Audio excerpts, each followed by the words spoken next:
So he came to me and was like, yo, I can only cut you a third of the money I'm supposed to give you. I said, you know what, man? I want to do these songs. You know what I'm saying? See, Craig Mack used to come up in the studio, man, by himself. You know, so or have man that whoever was driving him, whoever he was riding with, he used to come over in the studio by himself. Did you hear about Diddy and Craig Mack's conflict? Girl. According to the streets, Diddy openly detested Craig, and we obtained the t-shirt directly from Diddy's bodyguard, Ken. You know what? This isn't just ordinary beef. We're discussing a music magnate who mentored a budding artist before discarding him like a hot potato. Why? Because he couldn't take Craig's brilliance. Success went to his head. Are you ready for this spicy story? So mentioned Shine, Craig Mack, and G-Dub. We already spoke about Shine in the last interview, so we don't have to speak on that. But Craig Mack, what was the reason for the fallout between him and Puffy? I think it had more to do with his management. See, back in those days, bro, I think a lot of the guys who were managing and having managers, they was using guys that were close to them that really probably didn't know the business that well.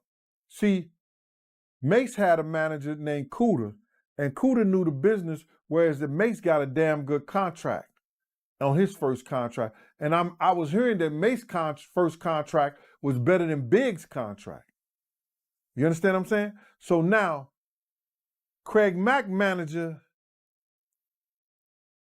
may have known a little bit more about the business than Puff thought he should have. And Puff told Craig Mack, and I was there when he said, yo, if you don't get rid of your manager, I ain't fucking with you no more.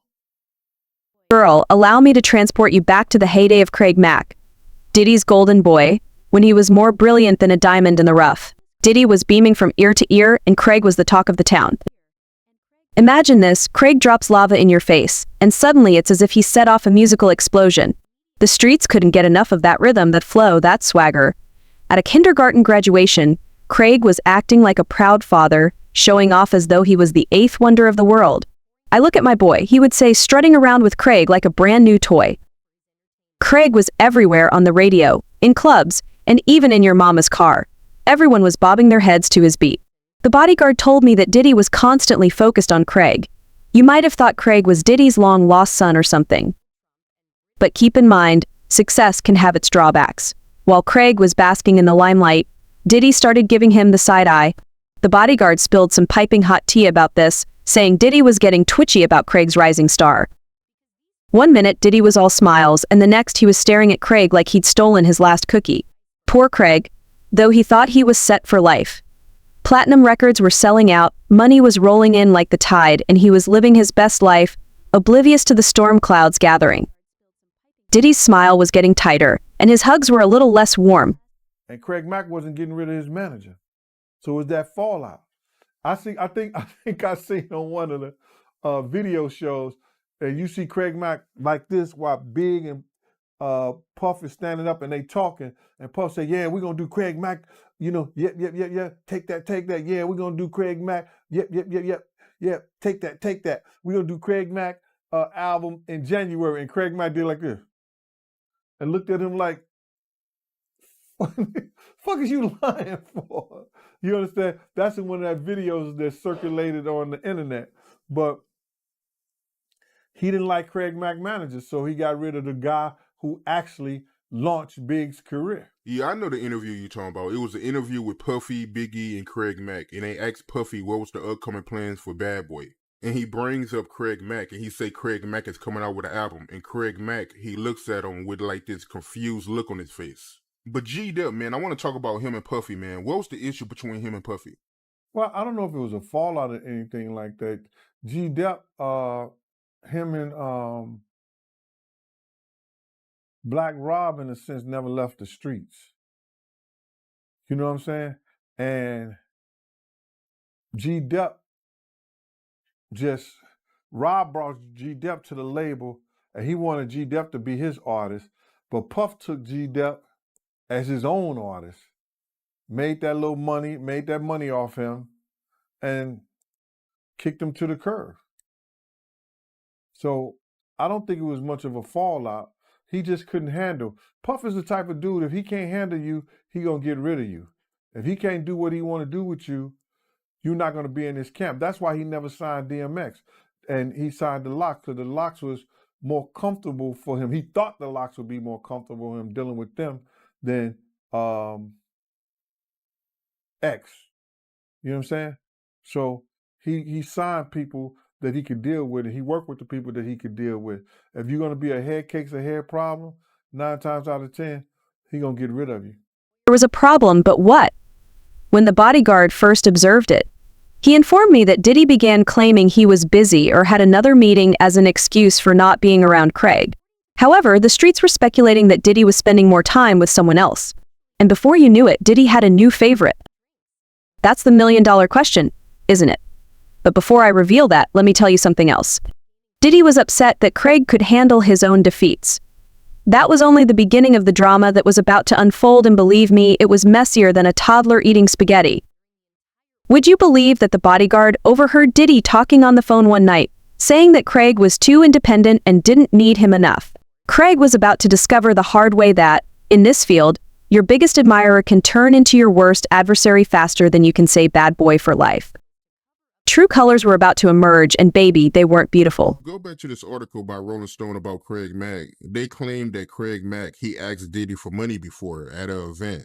And Diddy, he pulled out a wad of money with a smirk on his face and only gave him $100. You heard about that? I don't know about that, but I could see Puff doing that, fronting like that. I could see that. See, Craig Mack used to come up in the studio, man, by himself. You know, so, or have man that whoever was driving him, whoever he was riding with, he used to come over in the studio by himself. And he would have confrontations with Puff. And I mean, they talking. You understand? Puff would talk in front of all of them because he showboating. He know he ain't gonna use Craig no more. But Craig needed the money. He wasn't even using Craig to write. He wasn't even using Craig to write. If Craig needed a little money and everything like that, there was a lot of business going on. He could have either put Craig down on some projects for him to write. He wasn't even using Craig to write because he didn't want to have nothing to do with him because Big didn't like Craig Mack. And damn, so he just sided with Big and everything. Yeah, man. He didn't like Craig Mack. Yeah, they also claim in this article that he filed for bankruptcy to try to leave Bad Boy. Well, that's some legal jargon. Now, I guess he filed bankruptcy because he couldn't go no place else. You understand? He was trying to show that, you know, he didn't have no money. He didn't have nothing to pay his bills or something. That's some legal jargon that I'm not even familiar with that one, bro. But if he did it, it had to be for a purpose. Yeah, but you know that he was about to go home to death row.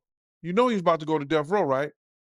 Yeah. I was about to ask you about that. Looking at this article, they brought that up too. They claimed that Craig Mack, he was about to sign with Death Row to get back at Diddy.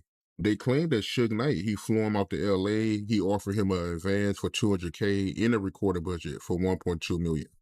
Well, I don't know how true that is, man, but I know for a fact Eric B was going to be the president and take over. He's going to be in charge of Death Row East. Him and Big D. You understand? Craig Mack was going to be their first artist. You know Eric B and Rakim, right? Of course. Yeah, okay, you know that. So Eric B was going to be over Death Row East. Craig Mack was going to be their first artist. And then when Pac got killed, all that shit just went down the drain. Yeah, he was signing with Death Row East, but it was because of Eric B. I know Suge Knight cut the checks and everything like that, but Eric B had already made that, you know, that situation that was going to happen. Because at the time, Puff ain't want no problem with Eric B. Eric B is like Hammer, one of them quiet gangsters that nobody really know about, and you don't really want a problem with them. Yeah, so Puff ain't want no problem with Eric B. So if Craig Mack would have went there, it'd have been all good. Yeah, and they also claiming that Diddy, he was trying to change Craig Mack lyrics in the way he dressed. Well, Craig Mack was, like I said, he was He was his own artist. And that's why Big never recorded around Puff like that. You understand what I'm saying? I don't think you would get too many, like Big did like what, the double CD, Ready to Die. How many times you gonna see footage of him and Puff in the studio while he was recording and everything? Big did this shit on his own. Like when he was doing that Bone Thugs and Harmony, we was all in the studio together. Big was smoking, but Big didn't record that.